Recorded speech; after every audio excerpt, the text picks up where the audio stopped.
بسم اللہ الرحمن الرحیم۔ علم وائس ایجوکیشنل چینل کے معزز سامعین، آج ہم آپ کو بنی اسرائیل کی ایک بدکار عورت کا واقعہ سنائیں گے، تو جڑے رہیں ویڈیو کے آخر تک۔ اگر نیو ہے تو چینل کو سبسکرائب کرنا ہے۔ ایک عورت بنی اسرائیل میں رہتی تھی جو بہت بد کردار کہلاتی تھی۔ خدا نے اس کو حسن جمال سے خوب نوازا تھا، وہ بد کردار بھی انتہا درجے کی تھی۔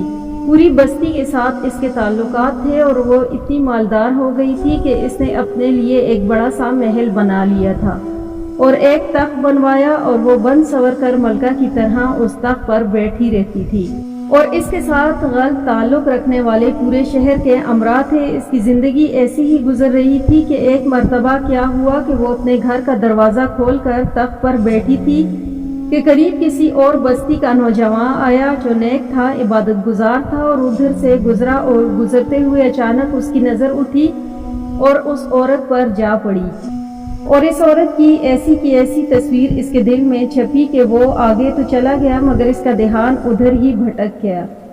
پھر وہ مراقبہ میں، ذکر میں، تسبیحات میں، تلاوت میں جب بیٹھتا تو اس کا دل ہی نہیں لگتا تھا۔ اس نے روزے بھی رکھے لیکن خیال نہ نکلا۔ اس نے اپنے آپ کو تکلیف بھی پہنچائی، کئی دن اپنے آپ کو بھوکا پیاسا بھی رکھا مگر اس کے دل سے خیال نہ نکلا، حتیٰ کہ ایک دن اس نے سوچا کہ جب اس خیال سے میری جان چھوٹتی ہی نہیں تو میں جاتا ہوں۔ چنانچہ اس کے پاس جو تھوڑا بہت سامان تھا وہ اس نے بیچا، اور اس نے اتنے پیسے تیار کیے جتنے وہ بدکار عورت اپنے پاس آنے کی اجازت دیتی تھی۔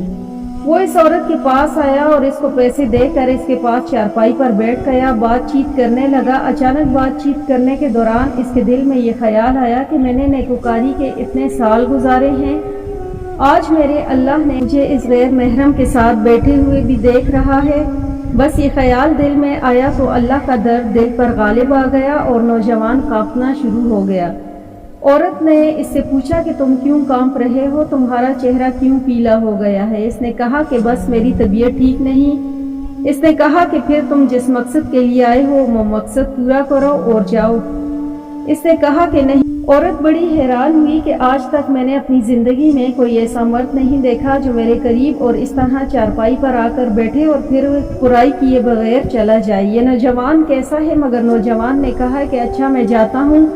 اس نے کہا کہ تم کون ہو، کیا ہو؟ اس نے بتایا کہ میں اس نام کا بندہ ہوں اور فلانی بستی کا ہوں، اور میرے دل میں یہ خیال آ رہا ہے کہ میں نے اتنے عرصے مصلے پر بیٹھ کر گزاری، آج میرا اللہ مجھے تیرے ساتھ بیٹھے ہوئے بھی دیکھ رہا ہے۔ بس اس کے بعد اس نوجوان کی آنکھوں میں آنسو آ گئے اور وہ چل پڑا۔ اب وہ چلا تو اس عورت کو جو تھوڑی دیر کی صحبت ہو گئی، اس کی برکت اس کو مل گئی۔ چنانچہ عورت کے دل میں خیال آیا کہ یہ کنوارا نوجوان اتنا اللہ سے ڈرتا ہے جبکہ اس نے گناہ بھی نہیں کیا، اور میں تو سارا دن اور ساری رات گناہوں کا مرتکب ہونے والی ہوں۔ اس کے دل میں شرمندگی پیدا ہوئی، دل میں خیال آیا کہ اچھا چلتی ہوں اور حضرت موسیٰ علیہ السلام سے پوچھتی ہوں کہ کیا میرے لیے بھی توبہ کی کوئی صورت بنتی ہے۔ وہ اپنے گھر سے نکل پڑی اور اب اس کو بستی کا ایک بندہ پہچانتا تھی، وہ ایسی نامی گرامی چیز تھی۔ وہ چلی اور جا کر حضرت موسیٰ علیہ السلام کو جو دیکھا تو وہ اس وقت بنی اسرائیل کے لوگوں کو نصیحت فرما رہے تھے۔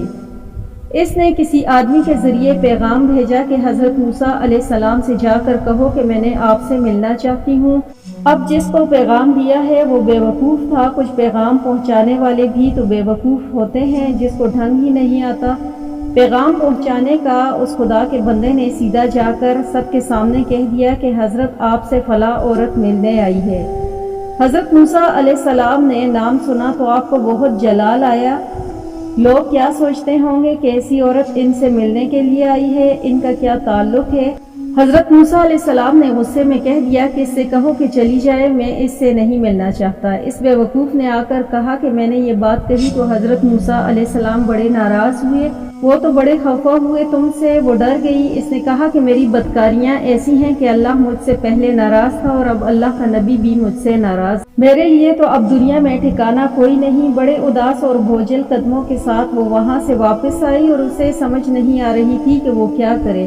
اب وہ حیران تھی کہ اللہ کے نبی نے بھی میرے ساتھ بات کرنا گوارا نہ کیا، میں اتنی گری ہوئی چیز ہوں کہ وہ بات کرنا بھی نہیں چاہتے۔